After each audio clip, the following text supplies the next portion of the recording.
There. So we've got to that time of year again where people are starting to strategize. What has been, what worked, what didn't work, and what is going to work or what could be into the future. Just recently, I sat and looked at a remarkable strategy in no more than one page of a business, and it told me everything I needed to know about that business and what people needed to do.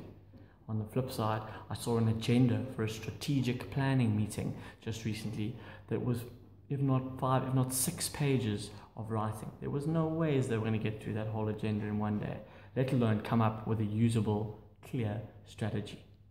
And this is important. We're living in a changing world. Can you even come up with a 5-year, 10-year strategy anymore? I'm not sure you can. Just look in the business world. Airbnb, Ubers, TED, Google, taking over the world using technology. Who would have known that 5-10 years ago? You look in the sporting world. 10-20 years ago, when I was at school, certainly I was told, as a cricketer, keep my elbow up and make sure I put my foot towards the ball. These days, people are making millions playing cricket, getting their foot as far away from the ball as possible and swinging as hard as possible. Never mind technique, it's all about the outcome. So it made me think, what would be useful when strategizing? Before I even go into it, please can I ask that you follow me on Twitter at The Sporting Mind or my YouTube channel, Tom Dawson-Squibb, and comment and share as much as you can these videos. The more interaction, the better. So going to that, the 4 P's of a strategic process. The first one, purpose. Come up with your reason for being. That reason for being is what's going to fill your tank. It's going to give you energy. Like petrol in a car, that is what's important. What is the unique that you are bringing to the world? I've alluded to this in previous videos, but find something that is purposeful for you. Not what you're doing, more why you're doing it. The second thing is principles. Elon Musk talks about first principles from a scientific point of view. It's important that you know what your principles are. I often say to people, if I wake you up at 3 in the morning, what are the principles that your business or your team is founded on? That you need to decide on.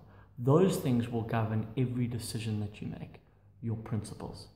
Your third thing are your particulars. So you've got your purpose, you've got your principles. What are your particulars?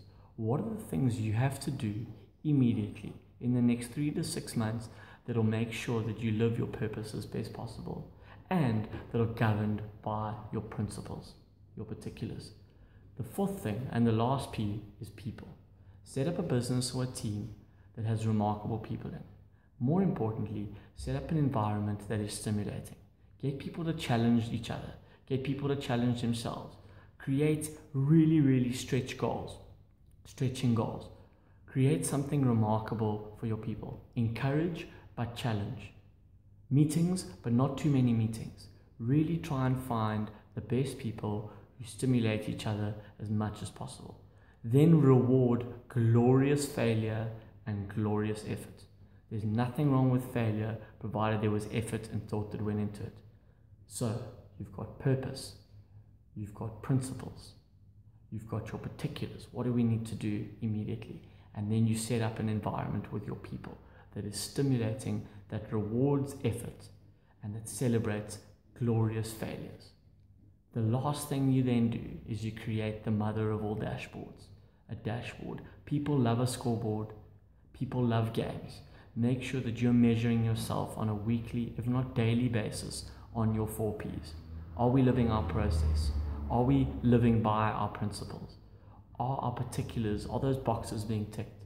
And are people growing, stimulating each other and being stimulated, and therefore probably being happy and performing well?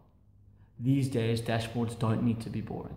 If you're sitting down to do a strategy process, or you're sitting down to do your dashboard and you're dreading it, or you're feeling like it's a waste of time, you've done it wrong.